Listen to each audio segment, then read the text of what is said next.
രാവിലെ മുതൽ ഇക്കാക്കയുടെ കണ്ണിൽ ചെറിയൊരു ചൊറിച്ചിൽ. ഈവനിങ് ആയിട്ടും അത് മാറാത്തത് കൊണ്ട് ഞങ്ങൾ ഹോസ്പിറ്റലൊന്ന് കാണിക്കാൻ പോയേക്കാണ്. പോണ വഴിക്ക് പെട്രോൾ അടിക്കാൻ കയറിയപ്പോൾ ആപ്പി കൊണ്ടുപോകാത്തതിൻ്റെ സങ്കടമാണ് കാണിച്ചത്. അവിടെ വെച്ച് സർപ്രൈസായിട്ട് എൻ്റെ കൂടെ +2 വരെ പഠിച്ചൊരു ഫ്രണ്ടിനെ കണ്ടു. ഞാൻ ഭയങ്കര ഹാപ്പി ആയിരുന്നു. ഞാൻ ഒരിക്കലും എക്സ്പെക്റ്റ് ചെയ്തില്ല അവളെ മീറ്റ് ചെയ്യുമെന്ന്. അങ്ങനെ അത് ഇക്കാക്ക ചീട്ടൊക്കെ എടുത്തു. അത് കഴിഞ്ഞിട്ട് അവിടെ ഒരു കിഡ്സിൻ്റെ പ്ലേ ഏരിയ ഉണ്ടായിരുന്നു കേട്ടോ. ആക്കിപ്പിന് ആദ്യം കയറാനൊരു കൺഫ്യൂഷനൊക്കെ ഉണ്ടായെങ്കിലും പിന്നെ വേഗം തന്നെ എന്ത് ചെയ്തു പോയി. അതൊക്കെ കയറി അവനെ അതായിട്ട് യൂസ്ഡായി എന്ന് വെച്ചാൽ ഇതുള്ളതിൻ്റെ ഒരു ഇതെന്ന് വെച്ചാൽ ഞാൻ ഫസ്റ്റ് ടൈമാണ് ഇങ്ങനെ കിഡ്സിൻ്റെ പ്ലേ ഏരിയ ഉള്ളൊരു ഹോസ്പിറ്റലിൽ പോകണം. ഞാൻ സാധാരണ കാരൂത്തുയിലാണ് പോകുന്നത്. അവിടെ ഇങ്ങനെ ഇല്ല. അപ്പം അവിടെ എനിക്കെന്ന് പറഞ്ഞാൽ ഇവൻ അടങ്ങിയിരിക്കില്ല, ഇവൻ്റെ പുറകെ നടക്കണം.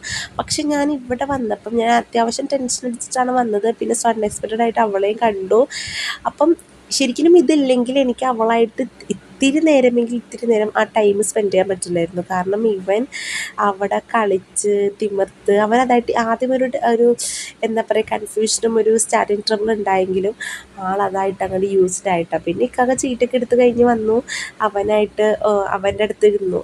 അവൻ എങ്ങനെ പറഞ്ഞൊക്കെ കൊടുത്ത് അങ്ങതി കൂടെ എല്ലാം ഇതിൽ കൂടെ ഇടണം. അതും അവിടെ സോഫയിൽ ഞാൻ ഇച്ചിരി കിടത്തിയിട്ടോ. ഞങ്ങൾ ഈവനിങ് ടൈമാണ് വന്നതുകൊണ്ട് വലിയ തിരക്കൊന്നും ഉണ്ടായില്ല. 3-4 പേഷ്യൻസൊക്കെ ഉണ്ടായുള്ളൂ. അവൾ ടോക്കൺ വിളിച്ചാൽ ഡോക്ടറെ കാണാൻ പോയി. തൊട്ട് നെക്സ്റ്റ് ടോക്കൺ ആയിരുന്നു കേട്ടോ ഞങ്ങളുടെ. അവിടെ ഒരു ബ്യൂട്ടിഫുൾ ആയിട്ട് ഒരു അക്വേറിയം സെറ്റ് ചെയ്ത് വെച്ചിട്ടുണ്ട്. അവിടെ അറ്റ്മോസ്ഫിയർ നല്ല എന്താ പറയുക ഭയങ്കര എന്താ പറയുക കാം ആൻഡ് പീസാണ് കേട്ടോ.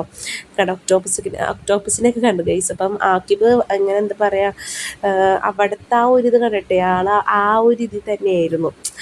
മനസ്സിലായത്. തന്നെ ഞങ്ങൾ വീട്ടിൽ കോഴിക്കുഞ്ഞിന് ഫുഡൊക്കെ വാങ്ങാൻ വേണ്ടി പോയി. അപ്പോൾ ഈ കോഴിക്കുഞ്ഞിനൊരു വില, നാടൻ കോഴിക്കുഞ്ഞാണ്, ഒരെണ്ണത്തിന് 100 രൂപ.